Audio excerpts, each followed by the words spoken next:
Um, so I've decided I'm going to shoot a wedding dress shopping advice video. I know that shopping for a wedding dress can actually be very intimidating. There's just so much that, there's just so many options to choose from. There's so many different things you have to think about when it comes to it. So I just wanted to sit down and do a shopping advice video so that I can hopefully help you calm your nerves down when you're out there dress shopping. So I've got 5 tips and 3 kind of like warnings of things that I didn't know when I went in. So tip number 1, shop early. I know this is probably going to come to a shock to you, but you can't just go in like a week before your wedding and get a dress. You have to shop early, and this is because with wedding dresses, they've got pretty much one of that style dress at the shop usually, like wherever you go to shop for it, and then you have to get, if that's the dress you want, you have to get measurements done to figure out which size, and then you have to allow 6 to 9 months for the dress to come in, and then you have to have time for alterations as well on that. So it's a whole process. It does take a while, and especially if you are kind of a wishy-washy or like a bride who doesn't know what she wants, you need to have time to be able to go out and look for a dress and not wait until the last minute. It could definitely take a while for you to find your dress. It could also be the very first shop you go to is and you find your dress. It's going to be kind of in a range of things depending on you and what you find and where you go. So it's very important to go as soon as you can so that you have time to really shop through and find exactly what you want so that you don't have to settle on something because you waited to the last minute. Tip number 2 is create a budget and allow for some wiggle room. So initially when I started wedding dress shopping, I would put myself on a $500 budget because I was thinking I was going to pay for the dress myself. Because at this point my parents never said what they were going to help with and what they weren't. I did create a little bit of a wiggle room in there to add on for any possible alterations and other things that might be needed with it, as well as kind of raising it up just a little bit to give me a few more options in case what I wanted was like just over my price range. So I put a huge cap at $750. I know that sounds like a really low range budget, and that's because it is, I'm a college student, I'm a graduate student, so it's just kind of a, you know, budget is a really big thing there for me. I also just didn't really know what I wanted. And so it was just kind of like, okay, I'm going to look at this range and see if I can find it as cheap as possible, look around and see if there's other cheap places. But you also, if someone else is giving you a budget, you need to make sure you also have room in there for like accessories and whatnot, because the veil, FYI, the veil does not come with the dress. So if you're doing a veil, you have to add on extra money for that. You have to add on extra money for shoes and any accessories you might have. So definitely create a budget and set some wiggle room in there, because alterations can be as low as, like, if you're taking away an inch or two, it could be like $150, or if you have to do other alterations and where to take the waist in or go up and size up here, it could be like $600-700 for alterations. Some places do have the alterations included in their costs, some do not. So that's something you'll need to research with each boutique or bridal shop that you go to. Tip number 3. Don't bring too many people. I know you want to have all your bridesmaids, you want to have your mom, all your aunts and uncles or whatever. You want to have everyone there and giving their opinions on what they think of the dress. This can be dangerous because you could have a lot of people that are like, oh, I love that dress, and then you could have someone on the clear other end saying, I hate that dress, that's not the dress for you, keep looking. And the more people you have, the more opinions you're going to get, and the harder it's going to be to narrow it down, and you could end up having to settle for something because no one's agreed.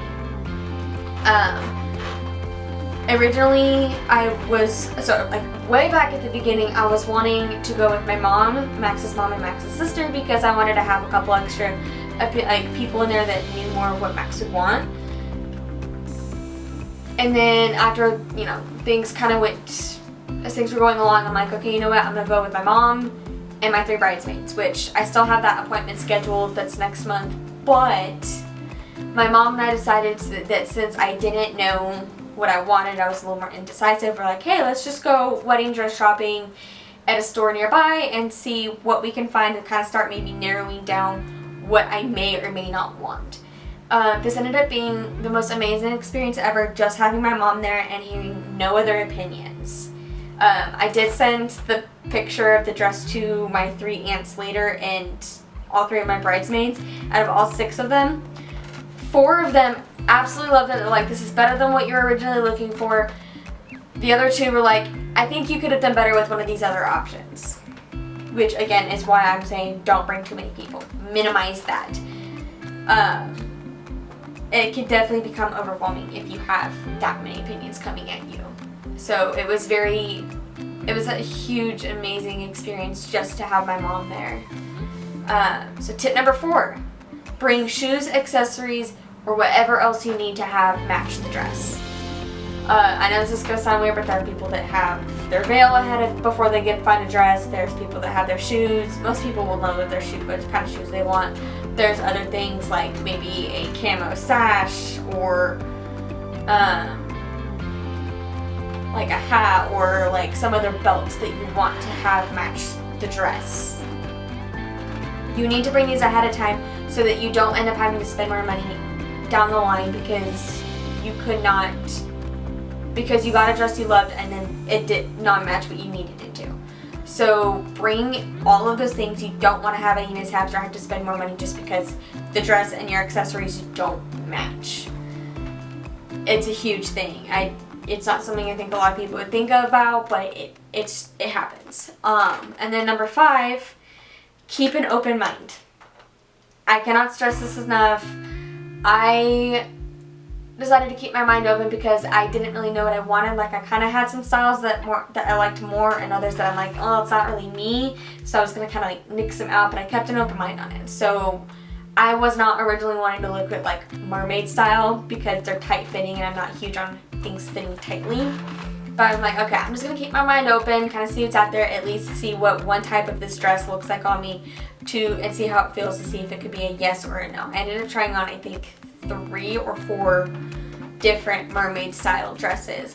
3 of them, well 2 of them I absolutely hated on me. One of them was like kind of a maybe. The only issue I had was the straps on there, and then the 4th one was the dress I ended up getting, which was a shock because we thought I was going in to get an A-line dress with like more coverage up here and sleeves and all that, and I ended up not getting any of that. I actually went in looking for, like I said, an A-line with straps up here, sleeves or so, or something covering here. Ended up coming out with a fit and flare mermaid dress that's strapless and it's got a lower neckline. Like I'm still covered, but it was completely the opposite of what I was wanting. But I've never found that if I did not keep an open mind. I've actually seen a lot of saves with the dress, especially recently, and I know so many women go in there with an idea of what they want and they end up coming out with what they did not think they'd ever get or something that they thought they would hate. So definitely keep an open mind. That is one thing I cannot stress enough. You do not want to narrow your options just because you don't like something. Now I've got 3 kind of warnings here because there was, well, one of these things I kind of knew ahead of time, but the other 2 I had absolutely no idea. So the first thing was the consultant is usually in the dressing room with you. So with wedding dresses, there's a lot of dress and it's hard to find your way through it and actually figure out how to put it on. So the consultants are trained to help you get it on and then clamp it to where it will fit your body and kind of look more like what it would look like in your size. They're not there to judge, but you will be there most likely without a bra on, just straight up in your underwear, and it's fine. They're not there to judge you. They're there to help you look good in a dress that you might want to choose from. So don't be intimidated by that. The second warning, the dresses are heavy. I know when you watch stuff like Say Yes to the Dress, the consultants are picking up the hangers with the dresses and the bags and they're just like whipping them around and they look like they weigh nothing. They're heavy. I had tried on so many different dresses, from cap sleeve to off the shoulder to sleeveless to like long sleeves, and every single one that had some kind of strap or sleeve weighed a ton on me, and I could feel the weight of the dress weighing on my entire skeletal figure.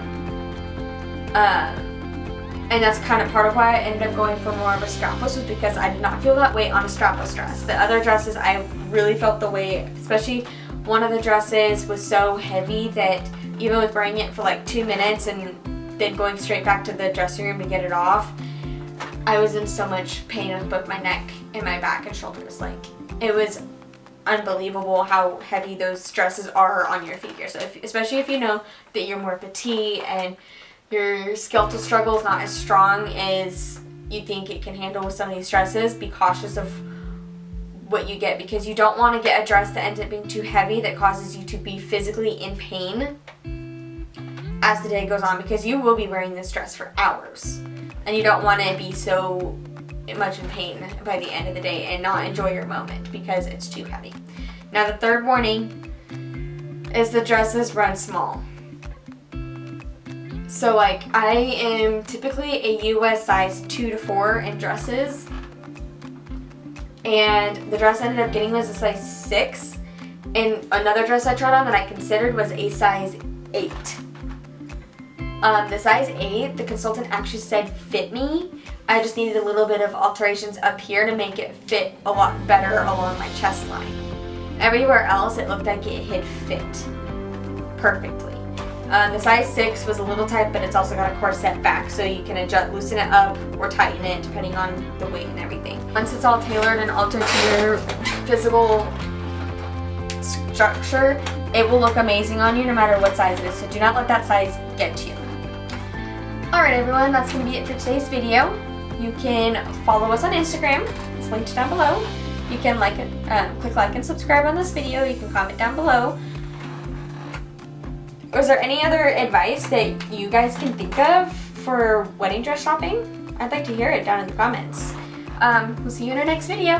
Bye guys!